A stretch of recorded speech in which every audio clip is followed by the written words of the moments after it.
see 2011 as a positive year worldwide, with a growth of 4% at the end of the year. Again, this is the global growth. We start to consider that a recession will potentially come in mid next year.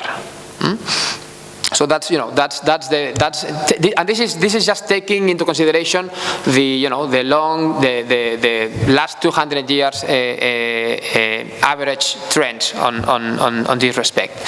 So we taking into account those econometric kind of analysis, and also having a look at the numbers we have in front of us. The guess could be that the world could be entering into a soft recession, I would say, mid next year. For sure, we'll have much more volatility. The problem then will be for those countries that are not actually ready to tackle with a recession. I'm sure the US will be in the position to tackle with that. I'm sure Germany, that has already done in the last 3 years, will be able to manage a situation like this one. Probably the recession will not be so huge in the emerging markets, and we were discussing this earlier this morning when we were having breakfast. Spain, for example, I mean, we are doing our homework right now. But we are doing all that in a context of growth. What will happen if we are still not there mid next year, and then there is a global recession? It will be tough. Not only for Spain, it will be tough for Spain, again for Italy, Belgium, I don't know, Portugal, Greece, Ireland. But it will be tough, and this is probably the key risk we see in the horizon. No? The focus should be on coordinated policies, coordinated efforts. In austerity measures, this should be a focus going forward for a number of years, because it will take a number of years to deliver the whole economy. That's clearly the situation. Inflation can still be a risk worldwide. It has grown from 2 to 4% only last year, probably as a result of the events I just mentioned before, as a result of the wars in Northern Africa that has boosted oil prices like crazy. But inflation is also a risk. So at the end, we need to see a number of coordinated measures here. A number of of actions to be taken. We'll see privatizations. We'll continue to see austerity measures taking around the world to keep this this movement of deleveraging taking place. I feel, and if all this happens, and even in the event of a new recession mid next year, we all will be prepared to tackle with that, as we have done, in the past, and managing the situation. But again, as said from the very beginning, it's very tough. We don't have the crystal ball. What we see, clearly we see, is much more volatility in the near future.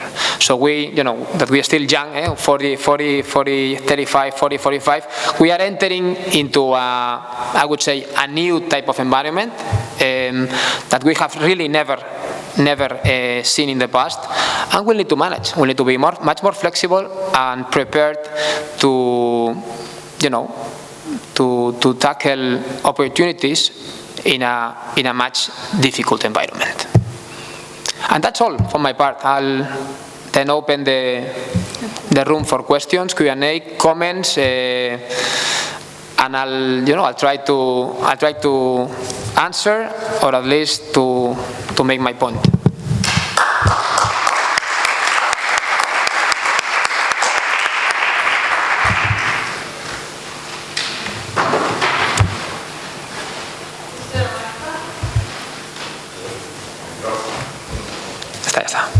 Thank you very much.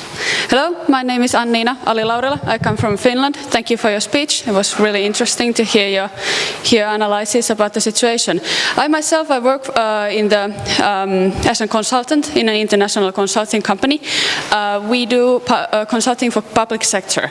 And what we've seen, it's much easier to enlarge the business in the northern area of Europe, Norway, Sweden, Finland. We also take in Germany and Holland and Belgium within the consulting area, which means that those public sectors are a bit similar.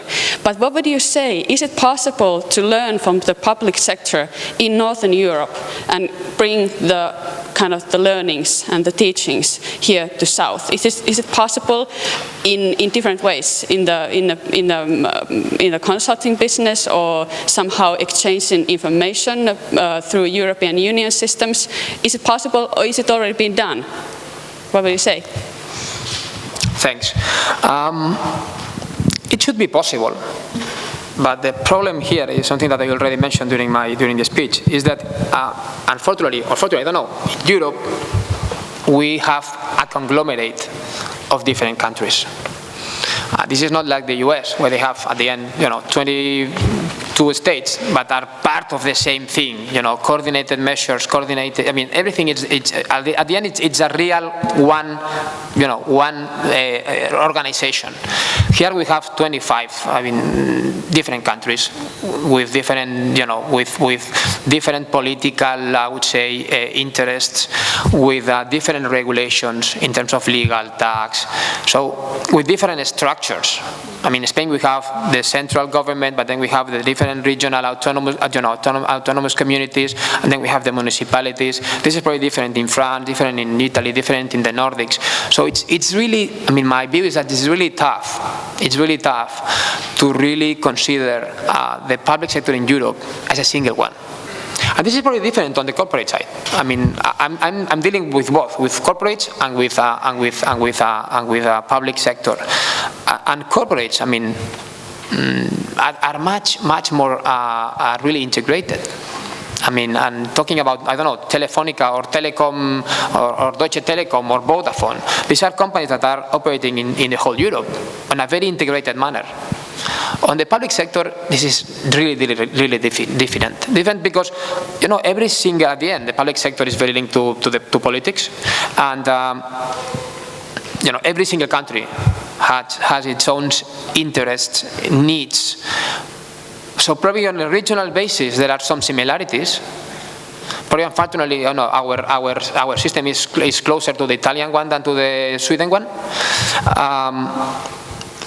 I think that on the long term, we should try to have a much more coordinated, integrated system that will actually help the European Union to succeed in these global systems, but will take time. I mean, maybe no. Maybe the Greece event will help us.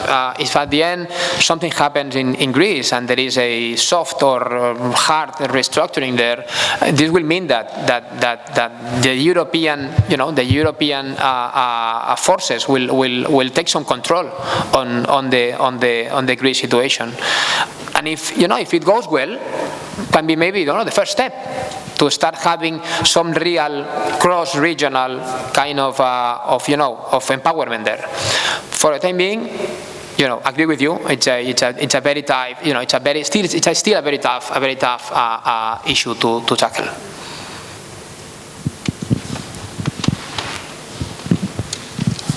My name is Nicholas Regnitzer from JCI Denmark. I work in the energy optimization industry. And you addressed the rising raw material prices contributing to the inflation of both in Europe and in Asia. What measures do you see being taken both from governments and the private sector to improve the energy budget of southern European countries? Sorry, to improve? To improve energy budget. As an example, here in Spain, you've decreased the speed limit from 130 to 110 to reduce fuel consumption. Are there any other steps being taken? I work with the insulation of homes, for instance, and especially in Spain, importing so much energy, it could be an idea to improve the energy consumption of homes and offices.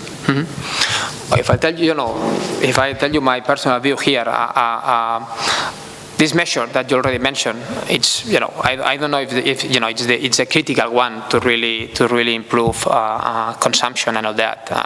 I think there are other real global measures that are being taken, or at least happening. And in Spain, we have, for example, a very strong renewables industry. I mean, what we see here is that in order to reduce the dependence on foreign kind of resources in terms of oil, for example, and all that, we are building up a very strong renewables sector, namely solar or wind or whatever you want to call it. This will take also some time. I mean, this will take years to really build up something that will eventually substitute other energies. In terms of the risk of the inflation risk, that will mainly affect Europe and Asia as net importers of energy. We are already seeing some kind of stabilization here. So the last figure we've seen on the last couple of months, after the already stable situation in mainly of the northern African countries, still with the huge concern on Libya, the oil barrel has already stabilized in terms of pricing. We're starting to see some stabilization on the inflation issue. So we are really not, we are really not really concerned on the short term with respect to the inflation, both in Europe and in Asia. But it's obviously an issue. It's obviously an issue, and I do consider that every measure taken here should be really valuable. But for these measures to be really relevant, they have to be structural. I mean, it's not just reducing for 3 months the speed on the Spanish highways.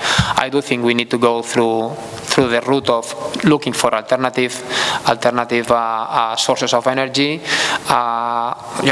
It's not only probably the Libyan crisis, also the crisis in Japan with the nuclear power. I mean, Germany has already announced the closing of a number of old nuclear plants. In the UK, there was a plan to build up 20 new plants that is now on standby. So that's a very good point, and this is something that I'm sure governments are already looking at. We need here rather than a structural approach, rather than just having some kind of what I would say tactical movements in this respect. There was another question here, yeah. And I think will be last one. The last one. Okay.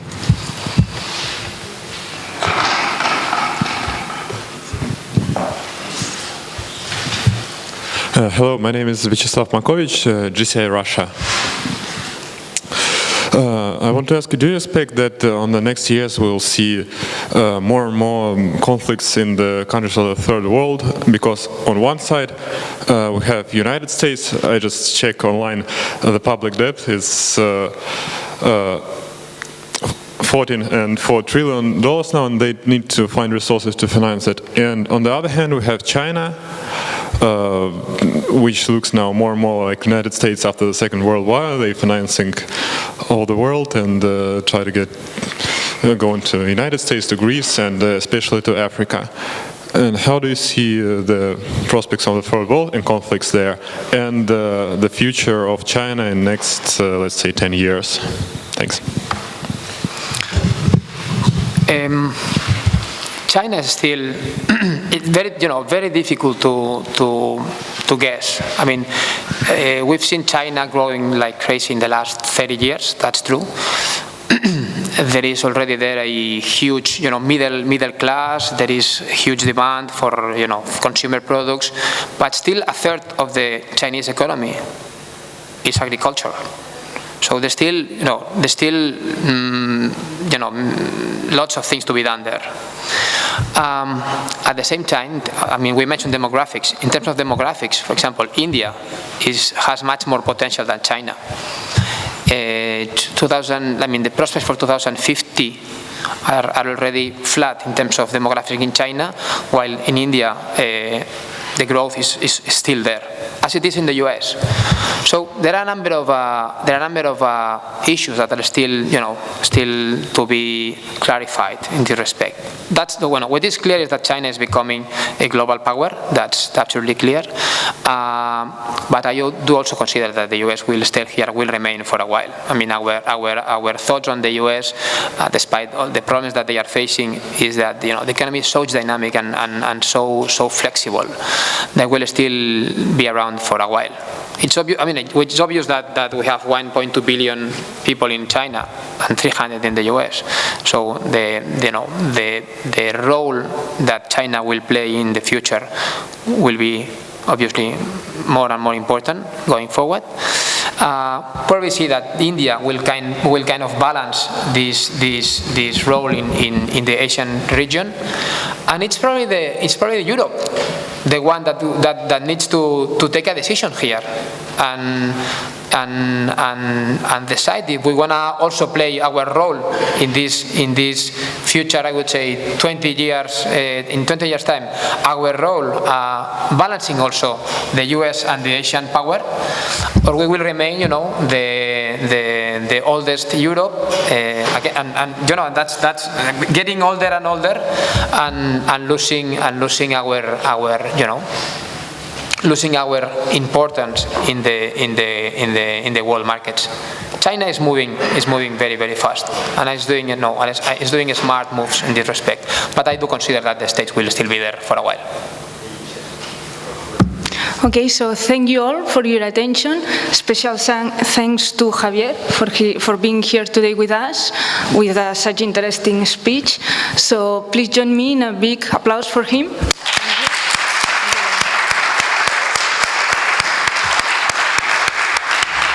Thank you very much and enjoy this day in Tarragona.